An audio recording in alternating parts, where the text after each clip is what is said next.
All right, the president just wrapped up a huge, raucous, fun rally in Indiana. We'll bring you all the highlights throughout the show. Here's just a small sample of what went down. Take a look.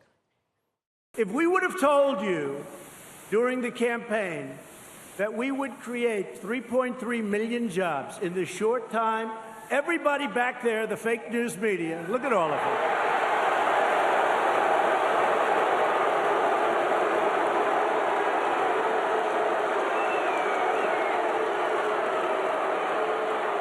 They're fake news. Everybody back there would have said, can you imagine? He's saying we're going to create 3.3 million. Can you believe it? And you have to work every day between now and November to elect more Republicans so that we continue making America great again. And by the way, this is a first for Indiana. Our new slogan for 2020, you know what it is? Keep America great. All right, we're going to have more on the president's rally in just a moment. But first, a great day for this country and our fellow countrymen.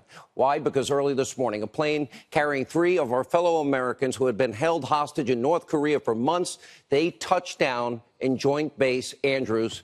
Our prayers were answered. These 3 men came back in good health, and we should all be proud of the outstanding work this country did to bring our fellow Americans home.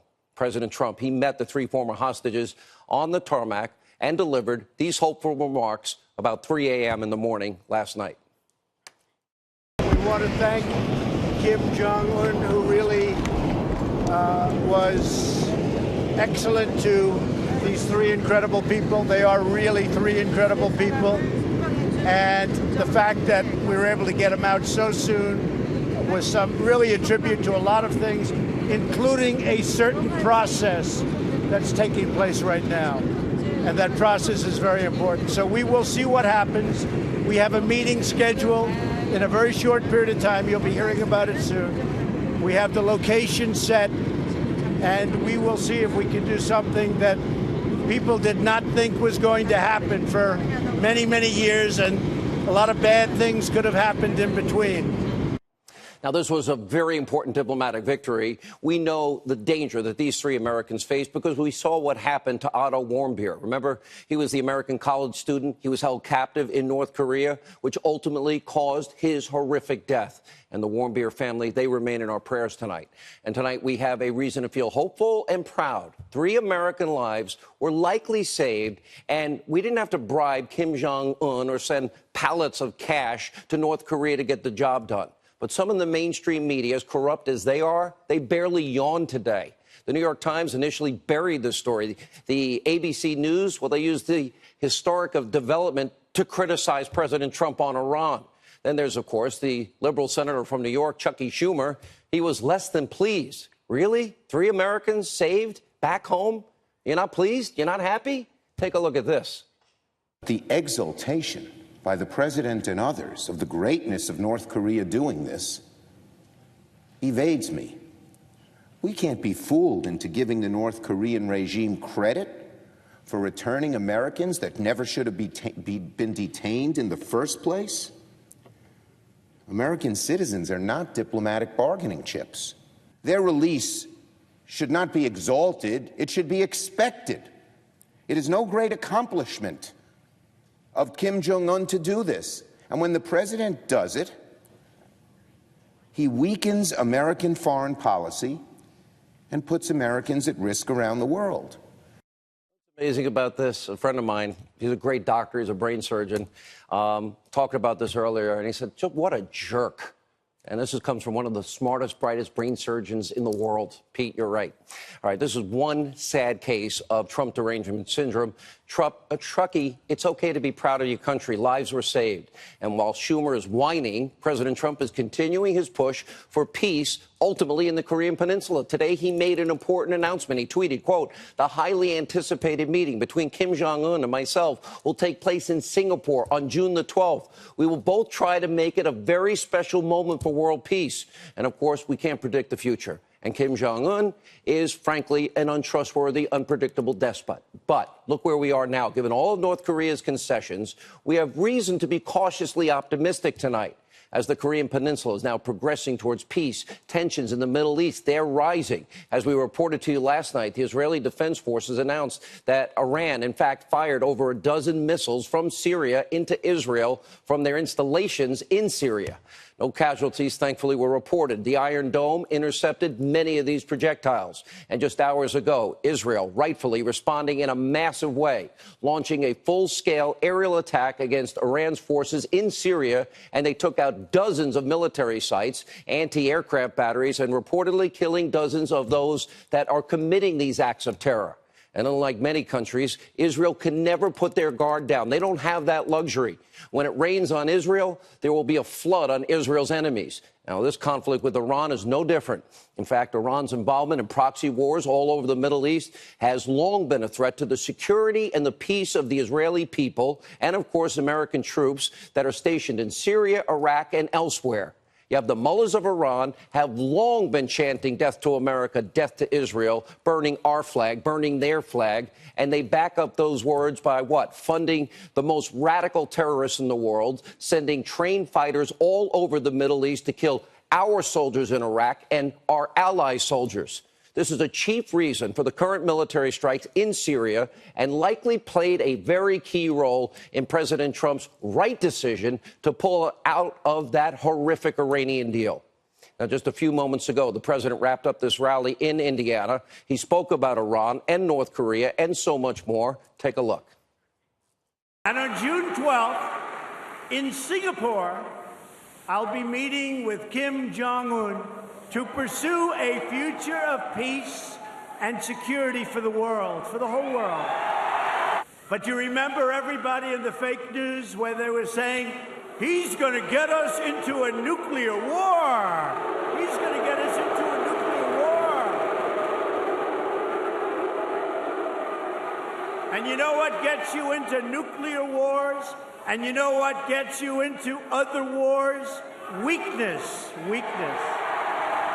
I think it's going to be a very big success. But my attitude is, and if it isn't, it isn't, okay?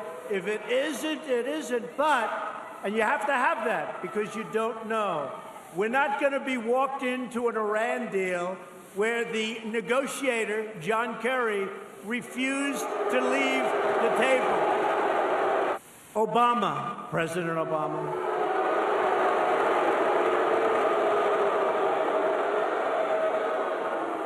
paid $1.8 billion for hostages. You, not me, you, last night you saw it. And again, it's leading to some very big things. And I think that Kim Jong-un did a great service to himself, to his country by doing this. But those hostages came out with respect. We didn't pay for them. We're going to set the table. We're going to make a great deal for the world, for North Korea, for South Korea, for Japan, for China. Now, while the president is touting some of the very key developments on the world stage, the Vice President, Mike Pence, he is now backing him up right here at home. During an interview earlier today, the Vice President told ABC that it's time for Mueller's witch hunt, and I agree completely, to come to an end. Take a look. Our administration has been fully cooperating with the special counsel. Do you think his investigation is a hoax? And will continue to. What I think is that it's been about a year since this investigation began.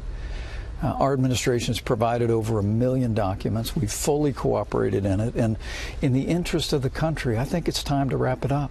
Time to wrap it up. I agree. And meanwhile, according to some stellar reporting, again from our own Sarah Carter, we know that the fired former FBI Director James Comey, the one Rod Rosenstein said to fire, he actually consulted with Team Mueller before giving any testimony to Congress about its inquiry into Russia.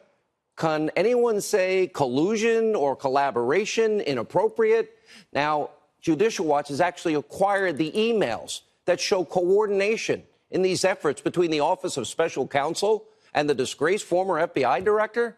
In other words, you have deep state news here. Remember last night when we reported the meeting between Rod Rosenstein, Intel Committee Chair Devin Nunes, and Oversight Committee Chairman Trey Gowdy? Well, that meeting was classified, but it was supposed to address the DOJ's ongoing stonewalling, slow walking of documents that have been subpoenaed by Congress. Oh, and then they give the phony redactions. Oh, and then they delay. And then, oh, they say no. But according to a brand new article from Sarah Carter, this could be just an effort to buy time for Sessions and Rosenstein. We'll have more on this later in the show. This stuff is not funny. The American people have a right to know. The Constitution gives Congress that oversight responsibility. Make no mistake, we on this program, we will hold the Attorney General, Jeff Sessions, Rod Rosenstein, the Deputy Attorney General, and anyone else actively obstructing constitutional congressional oversight accountable. And finally tonight, we have new developments surrounding the confirmation process of President Trump's pick to head the CIA. Her name, you see her right there, an amazing appearance before Congress, Gina Haspel. Now, Democrats are opposing her because they think the enhanced interrogation program she oversaw was too tough on terrorists like Khalid Sheikh Mohammed, you know, the guy that was the mastermind behind 9/11. Former Vice President Dick Cheney, he's not buying it. He's dead on accurate. Earlier today, he came out swinging. Good for the former vice president. Watch this. What we did was, in fact, consistent with our fundamental statutes and agreements that were in place, and it worked. I think what we did helped ultimately produce the intelligence we needed to be able to get bin Laden. If it were my call, I would not discontinue those programs. I'd have them active and ready to go.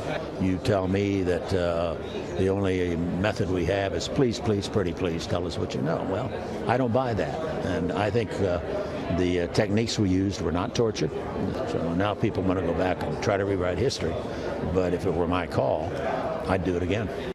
Of course, the Vice President, Dick Cheney, is right. The interrogation of Khalid Sheikh Mohammed, it led to the Courier. That Courier led us to where Osama bin Laden was. It is time for Democratic senators to put the safety of you, the American people, ahead of their personal hatred of President Trump.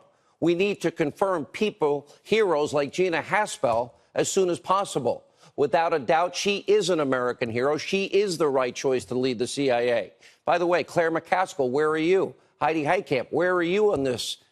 We need a strong CIA, one that does not use the weapons of intelligence against the American people, like we have been exposing on this program.